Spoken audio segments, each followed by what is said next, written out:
آیا می‌دانید احترام و نیکی کردن به مادر چه مقام و فضیلتی دارد؟ متاسفانه بعضی مردمی هستند که با مادران خود بدرفتاری می‌کنند. مادر را به خاطر همسر می‌رنجانند. اگر سخن مادر مخالف طبیعتشان باشد صدا بلند می‌کنند و مادری را که سخن گفتن به آنها آموخته است می‌رنجانند.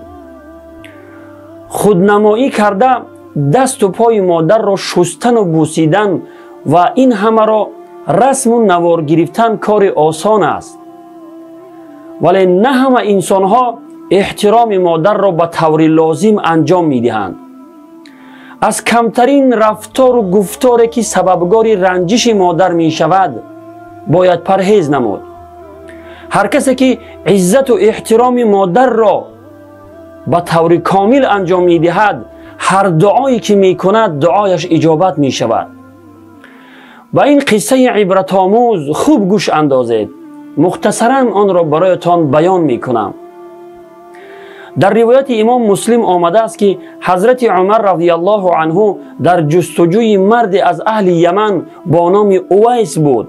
وقتی او را یافت به او گفت پیامبر خدا صلی الله علیه و سلم را شنیدم که می فرمود اویس ابن عامر از قبیله مراد و از تیره قرن همراه با نیروهای کمکی یمن به نزد شما می آید.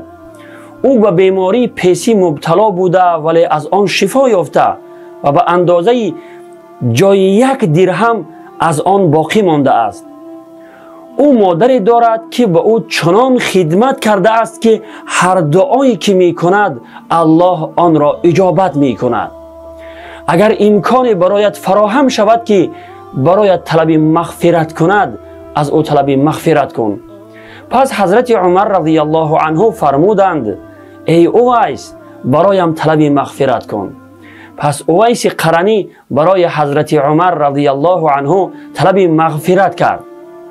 ببینید اویس قرنی که پیامبر خدا صلی الله علیه و سلم او را ندیده بودند ولی برای اصحابش مقام و منزلت و فضیلت او را بیان فرمودند.